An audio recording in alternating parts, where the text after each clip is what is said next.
Ahora es el momento de clamarle a Dios: Señor, manda tu Espíritu Santo, llénanos con tu Espíritu Santo, bautízanos con tu Espíritu Santo para dar testimonio de Jesucristo, no solo aquí en San Vicente, sino que a todo lugar donde tú nos permitas llegar con el Evangelio. Gracias por venir, hermanos. Yo sé que todavía faltan más. A su debido tiempo se van a ir agregando los que tengan que agregarse, pero quiero que sepan, hermanos, que intentamos hacer esto para la gloria y honra de nuestro Señor Jesucristo. Así que, amados hermanos, vamos a hablar hoy bajo el tema La sangre de Cristo tiene poder. Por favor, acompáñenme al libro de Hebreos, capítulo 9, versículos del 11 al 15. Hebreos 9, versículos del 11 al 15.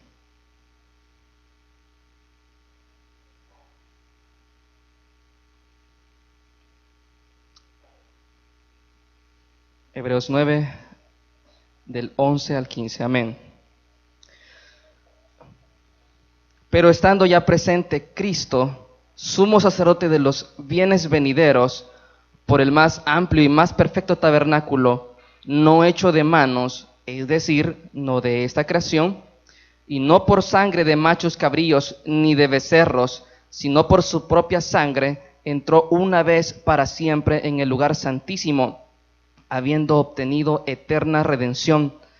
Porque si la sangre de los toros y de los machos cabríos y las cenizas de la becerra, rociadas a los inmundos, santifican para la purificación de la carne, cuánto más la sangre de Cristo, el cual mediante el Espíritu eterno se ofreció a sí mismo sin mancha a Dios, limpiará vuestras conciencias de obras muertas, para que sirváis al Dios vivo. Así que por eso es mediador de un nuevo pacto, para que interviniendo muerte para la remisión de las transgresiones que había bajo el primer pacto, los llamados reciban la promesa de la herencia eterna. Oremos, hermanos. Padre, queremos, bendito Dios, entregarte este tiempo a ti. Gracias, Padre, por que usted, bendito Dios, nos da la oportunidad de seguir escuchando su palabra, Señor, en esos tiempos en los que todavía podemos congregarnos, o como dice su palabra, Señor, que hay que escucharlo a usted en tanto podamos, bendito Dios. Así que pues en este tiempo, Señor mío, nosotros queremos aprender que es tu sangre, Padre, la que nos ha dado a nosotros el valor como hijos tuyos, Señor, que nosotros antes de ti no valíamos nada, pero ahora que tú has hecho este sacrificio una vez y para siempre, Padre, nos has dado la bendición, nos has dado la oportunidad y el gran privilegio, Señor, de poder venir delante del trono de su gracia, Señor, con confianza, a buscar el pronto auxilio, Señor mío, a su debido tiempo, Padre. En el nombre de Jesús, amén. Y amén. Pueden tomar asientos, hermanos. Bueno, la sangre de Cristo tiene poder. Yo creo que ya muchos ya han escuchado esta expresión. Incluso algunos la dicen como la de típica de Dios mío, ¿verdad? La de que dicen la sangre de Cristo cuando pasa algo, ¿verdad? O incluso ya lo han escuchado ustedes cuando de pronto están orando por alguien y ya sea que lo estén liberando o que estén orando por sanidad, dicen la sangre de Cristo tiene poder.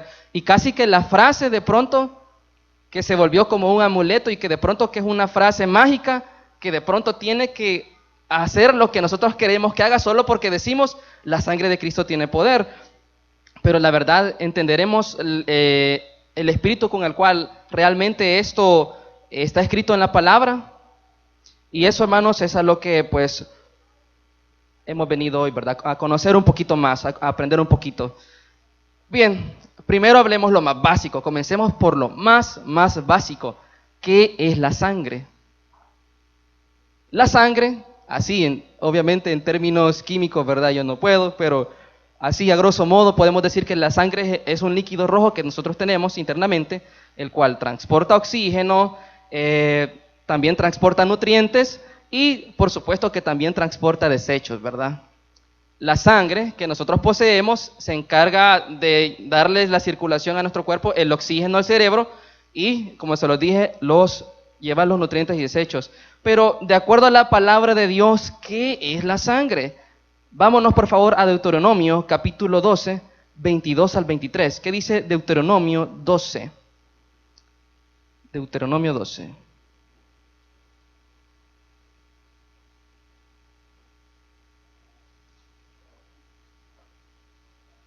Del 22 al 23. Amén.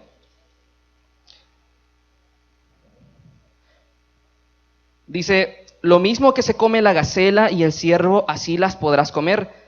El inmundo y el limpio podrán comer también de ellas. Solamente que te mantengas firme en no comer sangre, porque la sangre es la vida, y no comerás la vida juntamente con la carne. Amén. Bien, aquí obviamente el Señor estaba dando sus leyes, y una de ellas fue que pues los israelitas tenían que abstenerse de comer la sangre juntamente con la carne, porque la sangre representa la vida. Para Dios la sangre representa la vida, y la vida que todos tenemos, la tenemos por supuesto en la sangre. Se estima en aproximadamente que un adulto promedio tendrá sus 5 litros de sangre, ¿verdad? Sin sangre no hay vida. Sin sangre nosotros no podemos continuar. Entonces, la sangre es vida. Entregar su sangre, ya han escuchado la expresión, entregó y derramó su sangre, significa, Él entregó su vida, entregó en plenitud todo lo que tenía que hacer para darnos a nosotros la vida que hoy tenemos. Bien, entendidos ahora qué es la sangre, por supuesto habíamos leído al principio en Hebreos que Jesucristo superó la sangre que antes se derramaba. Habíamos leído en el versículo 13 que si la sangre de los toros y machos cabríos y las cenizas de la becerra rociadas a los inmundos santifican la purificación de la carne, ¿cuánto más la sangre de Cristo? Porque Cristo solo se sacrificó una vez. En el Antiguo Testamento tenían que matar continuamente, dependiendo si eran ofrendas de paz, ofrendas por la expiación, etc. Tenían que sacrificar continuamente holocaustos, ya sea, aquí lo dice, toros, machos cabríos, ovejas, y si algo les mencionaba el Señor, siempre era que tenía que hacer sin mancha, sin defecto. ¿Por qué? Porque todo esto, hermanos, era la figura de lo porvenir. Nuestro Dios, que desde el principio tenía todo ya planeado, Él lleva todo en un orden. Muchas veces nosotros nos sentimos y nos quejamos con Él porque las cosas que se las pedimos no nos las concede. ¿Saben ustedes cuándo fue la primera vez que Dios mencionó la obra de Cristo, Jesús? La mencionó en Génesis 3:16. Leamos lo que dice Génesis 3:16.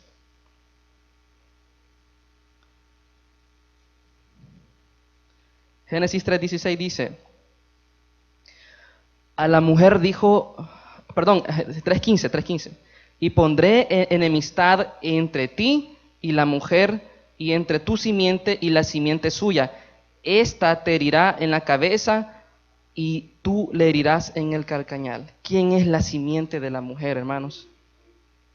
Va a haber enemistad entre la simiente de la mujer y la simiente de la serpiente. La simiente de la mujer no es nada más y nada menos que nuestro amado Salvador, nuestro Señor Jesucristo. Él es la simiente de la mujer. Entonces, ¿cuántos años creen que pasaron desde que Dios dijo eso hasta que se cumplió, hasta que Jesucristo vino y se sacrificó? Pasaron miles de años. Yo no sé, quizás unos, creo yo que había escuchado como 4,000, pero la verdad no lo desconozco. Pero el punto es que pasaron miles de años desde eso hasta que llegó. Entonces, también, asimismo, poco a poco Dios fue dándole pautas. Luego Él escogió al pueblo de Israel, y luego que lo escogió, por supuesto, vemos que les dio leyes, mandamientos, estatutos, normas y todo lo que tenían que hacer. Y dentro de ellos también metió la obra de Cristo, pero era una forma que ellos en ese momento no la podían comprender. Ellos lo miraban de lejos. Ellos quisieran haber conocido así lo que ustedes ahora conocen de la obra redentora de Jesucristo. Ellos anhelaban ver esa obra. Nosotros la tenemos y lamentablemente no hemos aprendido a valorarla, hermanos. Lamentablemente. Entonces, ¿qué pasó? Vino Dios y les puso allí, por ejemplo, una de las expiaciones que era probablemente la principal de todas que les había dado Dios, era la que se hacía una vez al año, la expiación por los pecados, por el perdón de pecados. Eso lo podemos ver en Levítico capítulo 16, versículos del 15 al 16. Levítico capítulo 16, versículos del 15 al 16. Dice de la siguiente manera: después degollará el macho cabrío en expiación por el pecado del pueblo y llevará la sangre detrás del velo, adentro, y hará de la sangre como hizo con la sangre del becerro y la esparcirá sobre el propiciatorio y delante del propiciatorio. Así purificará el santuario a causa de las impurezas de los hijos de Israel, de sus rebeliones y de todos sus pecados. De la misma manera hará también al tabernáculo de reunión, el cual reside entre ellos en medio de sus impurezas. Esto, hermanos, era algo que hacía el sumo sacerdote. El tabernáculo tenía separados diferentes áreas, pero las que más conocemos es el lugar santo y el lugar santísimo. Pues al lugar santísimo no se podía entrar, solamente el sumo sacerdote, y entraba una vez al año para llevar la expiación de los pecados. ¿Qué es lo que hacía él? Aquí lo que dice es que él tenía que degollar al macho cabrío en expiación por el pecado y llevar la sangre de ese macho cabrío adentro y luego rociarla. Eso, hermanos, tal vez ellos en su momento lo hacían más por obediencia, pero no por entendimiento. Ellos no sabían que esto era la figura de Cristo Jesús. Entonces, pero esto solo se hacía una vez al año. ¿Cuántos años pasó el pueblo de Israel en el desierto? Como 40 años, ¿verdad? Durante mucho tiempo ellos tuvieron que hacer todo esto y todos los años, e incluso esto se continuó hasta los tiempos de Jesús. Entonces, había una separación entre el lugar santo y el lugar santísimo, que era un pequeño velo. De esa manera lo separaban y, como les digo, nadie podía entrar a ese lugar. Entonces, ya tenemos una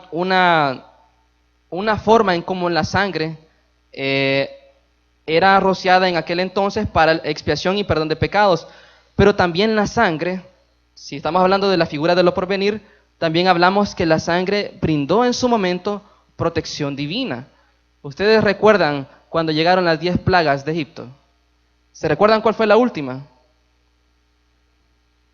La muerte de los primogénitos. Dice la palabra que Jehová le dijo a Moisés que llenaran los dinteles de sus casas y todo con sangre para que no, cuando pasara él a herir a todo primogénito, no fuera a herir a los del pueblo de Israel. Eso lo podemos ver, para que me crean que no le estoy mintiendo, Éxodo capítulo 12. Éxodo 12. Vamos a leer un par de versículos. Comencemos desde el 7. Éxodo 12, 7.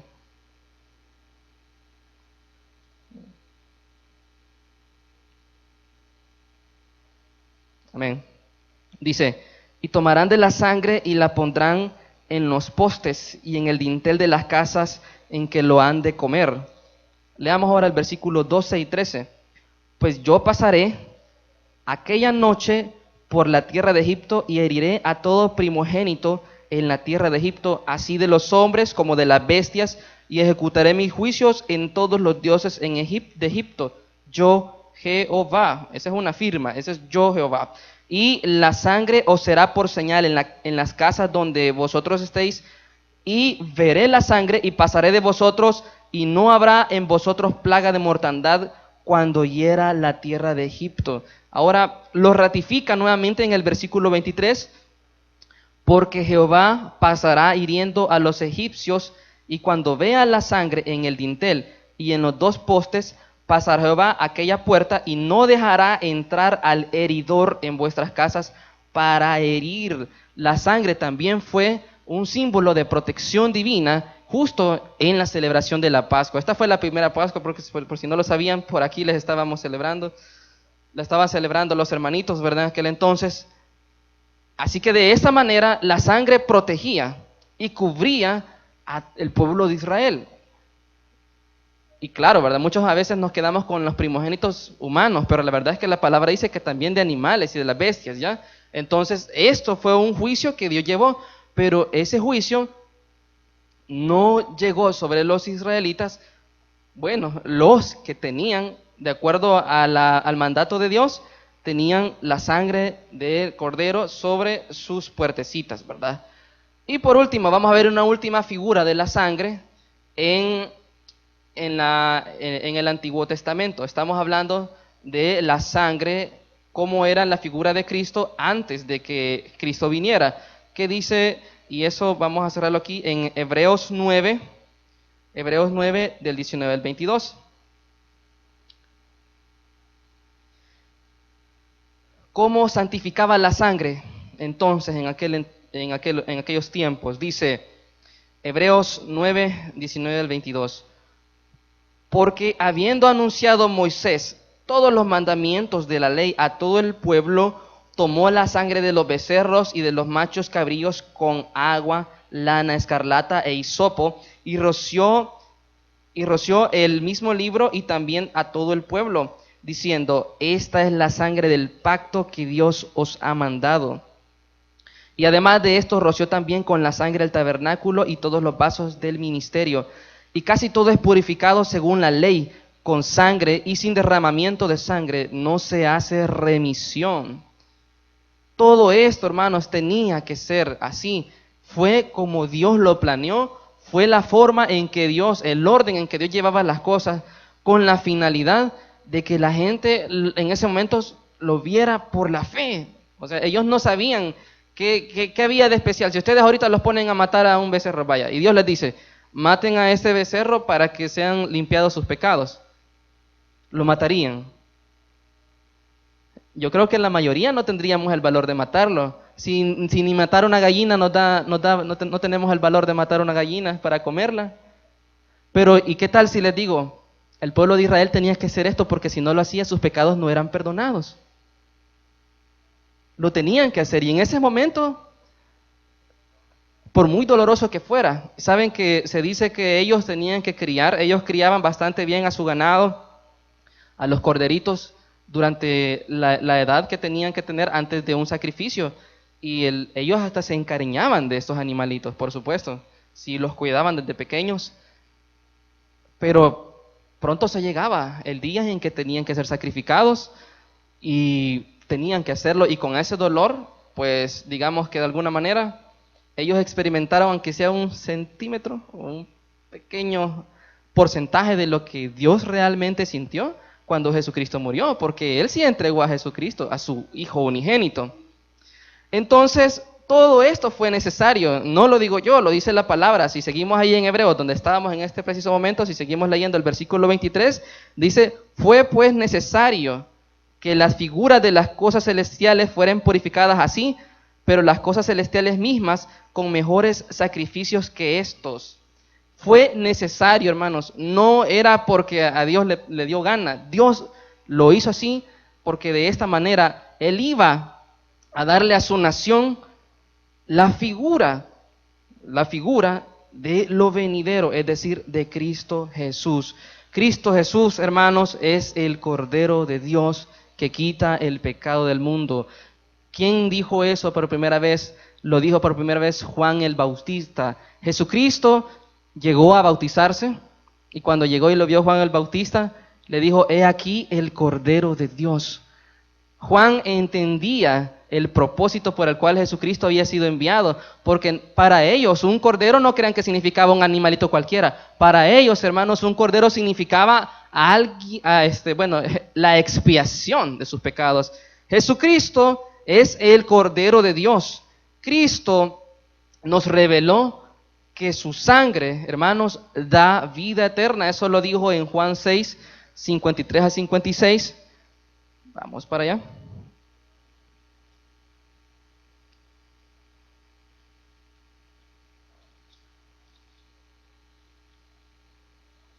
Juan 6, 53 al 56.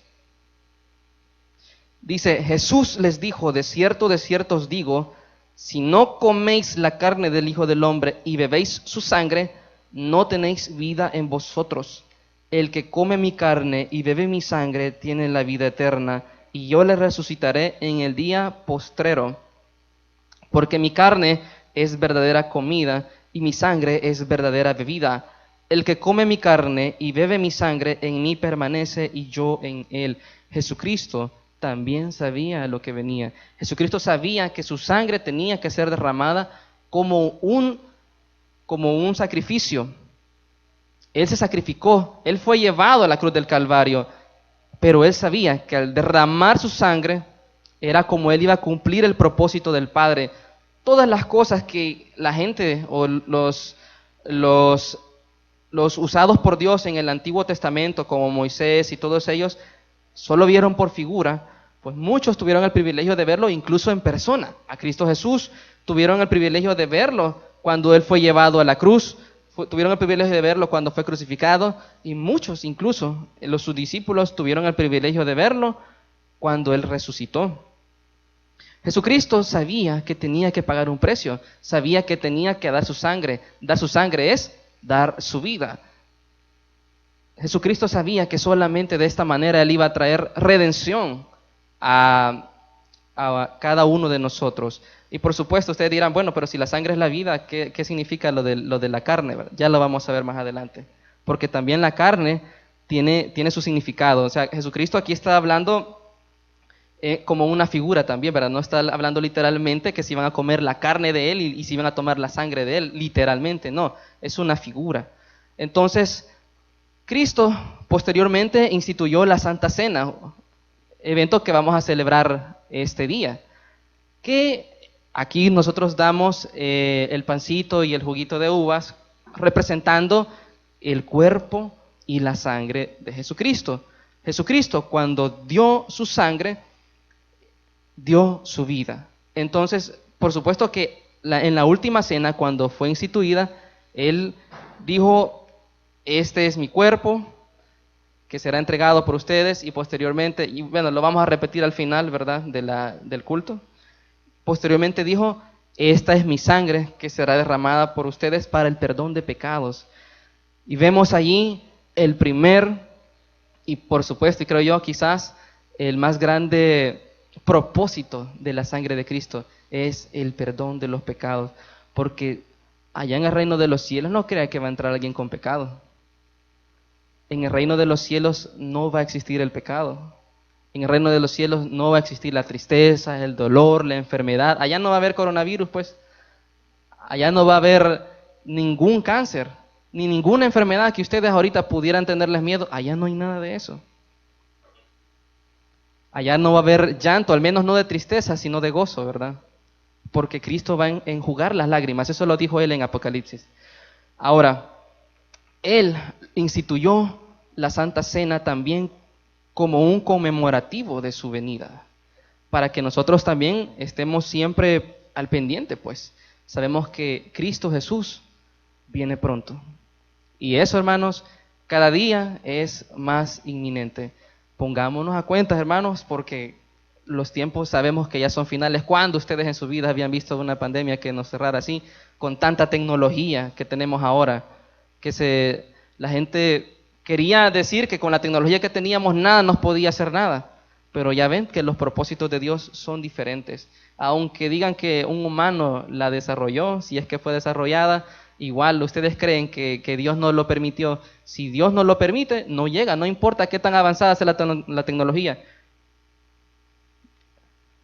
Entonces Cristo derramó su sangre en la cruz del Calvario. Se dice que ya cuando tocaba, se hicieron después de que ya había fallecido Jesucristo, ya tipo 3 de la tarde, cuando tenían que bajar los cuerpos, todavía estaban los de la par, me parece que estaban vivos. Entonces, para que murieran, ¿saben qué hicieron? Les quebraron las pantorrillas. De esa manera ellos ya no se podían acomodar, porque estando en esa posición de crucifixión, la única manera en como ellos podían seguir vivos era porque tenían que empujarse con los pies. ¿Ya visto ustedes cómo están clavados los pies? Era para que se empujaran. Por supuesto que no era nada agradable, ¿verdad? pero solo de esa manera podían respirar, porque de lo contrario se asfixiaban. Entonces, así es como ellos prolongaban sus vidas, pero a ellos les quebraron sus piernas para que ya no se pudieran apoyar y al final pues se murieron asfixiados. Cuando vieron a Jesucristo, ya lo vieron muerto. Y se cumplió la palabra que dijo que no iban a quebrar ni un hueso de él. Se cumplió la palabra. Entonces vino acá un romano y extendió su lanza para verificar si él estaba muerto y atravesó el costado, ¿verdad? ¿Y qué dice la palabra? Ya salió solamente sangre y agua. Muchos creen que es porque ya él ya había derramado toda su sangre, ya no tenía más sangre.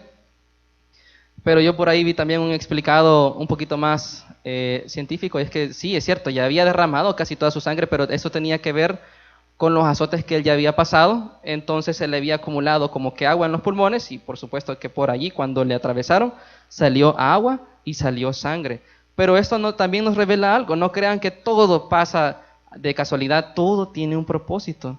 Esto nos revela también, hermanos, que Jesucristo derramó hasta la última gota de sangre, hasta la última gota. Cuando él estaba en la cruz del Calvario, él ya estaba llevando en ese momento los pecados de todos nosotros, y no solo los de nosotros, sino los que estaban antes que nosotros y los que vendrán después de nosotros. Jesucristo hizo un sacrificio único y eterno que pasó a la posteridad, mejor dicho, que pasó a la eternidad, y cuyo sacrificio ya no necesita repetirse. Eso lo dice en Hebreos 9, versículo 24. Vamos a leer. Dice, porque no entró Cristo en el santuario hecho de mano, figura del verdadero, sino en el cielo mismo, para presentarse ahora por nosotros ante Dios, y no para ofrecerse muchas veces, como entra el sumo sacerdote en el lugar santísimo cada año con sangre ajena. De otra manera, le hubiera sido necesario padecer muchas veces desde el principio del mundo, pero ahora en la consumación de los siglos se presentó una vez para siempre por el sacrificio de sí mismo para quitar de en medio el pecado. Ese es el verdadero propósito de la sangre de Cristo, y el propósito de su sangre es quitar el pecado, limpiarnos de la maldad que nosotros tenemos. Porque cada día, hermanos, no importa cuánto luchemos, siempre pecamos, no importa, siempre pecamos. Y esto no se lo digo como excusa para que ustedes anden allí diciendo, entonces yo voy a pecar. No, Dios también nos manda a ser perfectos como, bueno, Jesucristo mismo dijo, ser perfectos como vuestro Padre que está en los cielos es perfecto. Entonces, el pecado es lo que nos separa de Dios. Esa es la principal fuente de separación con Dios. Era lo que no permite, es lo que no permite que nosotros tengamos una comunión con Dios 100% firme, porque el pecado, hermanos, es lo que nos separa. Ahora bien, ustedes dicen, ¿cómo es entonces que actúa? Cuando dicen la gente, la sangre de Cristo tiene poder y están orando por alguien que está enfermo. Bueno, cada una de estas cosas, hermanos, tienen su razón. La enfermedad, el sufrimiento, incluso la gente endemoniada. Todos no crean que todo eso llegó por portarse bien. Todo eso llegó por el pecado. Y no estoy diciendo que la gente que peca se enferma. Hermanos, la enfermedad en sí, en general, la enfermedad que existe en el mundo entró juntamente con el pecado. Es el pecado el principal instrumento de Satanás para separarnos de nuestra comunión con Dios. Por eso, hermanos, la sangre de Cristo viene a romper todo eso. La sangre de Cristo, la que Él derramó, nos limpia de todo pecado. Vamos a ver un par de beneficios de la sangre de Cristo para que, pues más o menos bíblicamente, ustedes vayan captando cuáles son los beneficios de la sangre de Cristo. El primero, por supuesto, es el perdón de pecados, hermanos. No había comunión entre el hombre y Dios, sino que dice la palabra que había contienda entre ellos, pero Jesucristo vino, se sacrificó, y posteriormente a eso realmente pudo haber una comunión, una unidad entre pues el hombre y Dios. La sangre de Cristo en primer lugar nos limpia del pecado. ¿Qué es lo que dice Primera de Juan, capítulo 1, versículo 7? Primera de Juan, capítulo 1, versículo 7. Amén. Dice, pero si andamos en luz, como Él está en luz, tenemos comunión unos con otros, y la sangre de Jesucristo, su Hijo, nos limpia de todo pecado. ¿Qué otro beneficio tenemos? La sangre de Jesús nos santifica, porque cuando Él murió, Él rompió el velo. Eso ya lo vamos a leer. Y ese velo fue rasgado justo cuando Jesucristo murió allá en el templo, quitando la separación que había entre el lugar santo y el lugar santísimo y brindando entrada, ¿verdad? Entonces, se lo repito, primeramente, la sangre de Cristo nos limpia del pecado.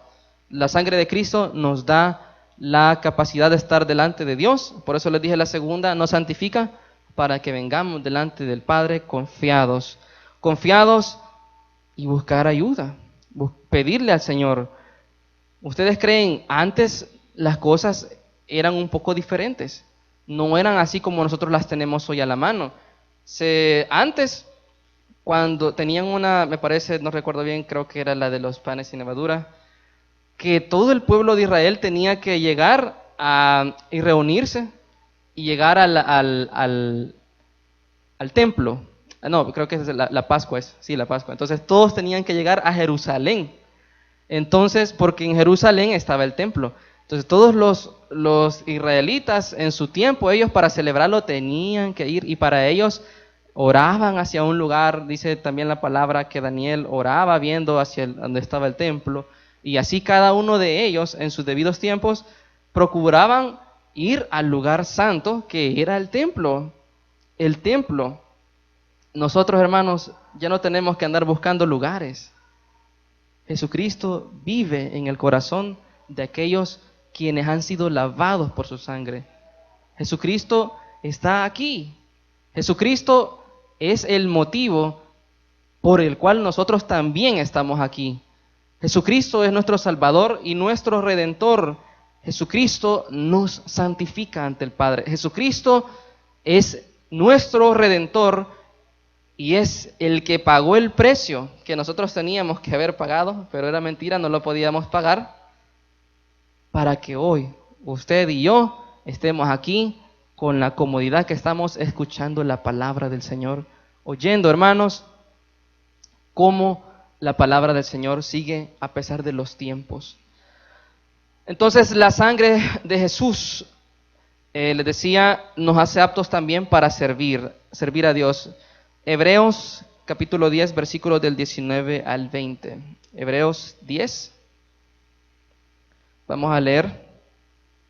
Bueno, aquí les voy a explicar qué era lo de su carne. Recuerden que dijimos que Jesucristo dijo, este es mi cuerpo, esta es mi carne que es entregada por ustedes, y esta es mi sangre que será derramada. Veamos qué significaban estas. Estas eran figuras. Hebreos capítulo 10, versículos 19 y 20 dice, así que hermanos, teniendo libertad para entrar en el lugar santísimo por la sangre de Jesucristo, no por el camino nuevo y vivo que Él nos abrió a través del velo, esto es, de su carne. Ahí está, esa es la figura de la carne de Cristo. Y teniendo un gran sumo sacerdote, hasta llegaba, por el velo, esto es, de su carne.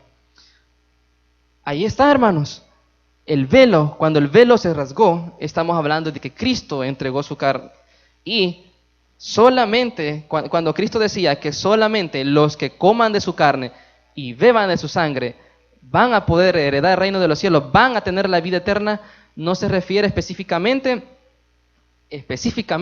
a la ceremonia de la Santa Cena, sino que se refiere a ser redimidos por Él. Porque su sangre nos limpió del pecado, y porque su carne rompió el velo, y nosotros podemos venir al trono de su gracia confiados, ya lo dice aquí. Así que, hermanos, teniendo libertad para entrar al lugar santísimo, el sumo sacerdote era el único que podía entrar a ese lugar. Antes era considerado tan santo que la gente hasta miedo le tenía. Ellos no podían acercarse. Ahora nosotros tenemos, no solo nos podemos acercar, sino que dice libertad, teniendo libertad para entrar al lugar santísimo. Podemos ir al lugar santísimo cuando queramos. No tenemos que esperar un día en el año, no tenemos que esperar una festividad, no tenemos nosotros que estar allí buscando un lugar en específico. Podemos ir cada día del año a la presencia del Señor. Podemos ir cada día, a cada instante, en cada segundo de nuestra vida, al lugar santísimo que nadie en aquel entonces podía entrar, pero muchos lo anhelaron, y hoy que nosotros lo tenemos en la mano, hermanos, no lo apreciamos, no lo estamos valorando, y le llamo en amor a que busquemos al Padre, a que oremos, a que verdaderamente valoremos el sacrificio de Cristo Jesús. Él entregó su carne, entregó su sangre para que usted y yo podamos ir al Padre, para que tengamos libertad, libertad en Cristo Jesús para seguir buscando a Dios. Luego nos dice que también nos hace aptos para servir. La sangre de Jesucristo nos hace aptos para servir. Eso lo leímos en el texto base. Le dije en Hebreos 9. Hebreos 9:14 dice: cuanto más la sangre de Cristo, el cual mediante el Espíritu eterno se ofreció a sí mismo sin mancha a Dios, limpiará vuestras conciencias de obras muertas. ¿Para qué? Para que sirváis al Dios vivo. Es la sangre de Jesucristo que también nos hace aptos para venir. ¿Y cuál es la función de la sangre de Cristo? Limpiarnos. Mira, hermano, fíjese que yo no sirvo en la iglesia porque es que yo me porto muy mal. Es que yo no me siento digno porque es que viera que yo solo pecando paso. Ahí está el recurso, hermano, se llama la sangre de Cristo, nos limpia, nos hace aptos para servir. No pongamos excusas, hermano. Hoy podemos nosotros servir, iniciemos un servicio a la iglesia, sirvámosle al Señor. Así que, hermanos, ya para ir cerrando, Jesús derramó su sangre y nos permitió todo esto. Ahora bien, está malo decir cuando estamos orando por el endemoniado ahí, la sangre de Cristo tiene poder. Bueno, con el entendimiento sí es válido, porque entendemos que Cristo liberta y Cristo limpia del pecado. Si una persona está endemoniada es por el pecado. Cristo limpia del pecado y Cristo liberta. Cristo da entrada a la bendición, ¿verdad? Entonces, su obra es perfecta. Digo es, no digo fue, porque siempre permanece. No entra todos los años como hacía el sumo sacerdote. Él ya lo hizo, ya nos dio la bendición, y ahora, hermanos, no nos queda más que apreciar su bendición. La sangre de Cristo nos protege, y se lo digo, no crean ustedes que ha sido suerte o cosa del destino que no nos hayamos muerto del coronavirus, ¿verdad? Así como en aquel entonces el pueblo de Israel fue protegido, asimismo el Señor nos ha protegido ahora. Y pues por supuesto que también tenemos una hora en la que el Señor nos va a llamar, eso solamente Él lo sabe. No significa que los cristianos que ya partieron murieron en pecado. No, hermanos, el Señor también tiene una hora para cada uno de nosotros. Pero se lo digo, para los que estamos aquí en este momento, si nos dio o no nos dio, igual estamos vivos ahorita, y es de aprovechar la vida que tenemos para buscar al Padre. Tenemos enfermedades, busquemos al Padre.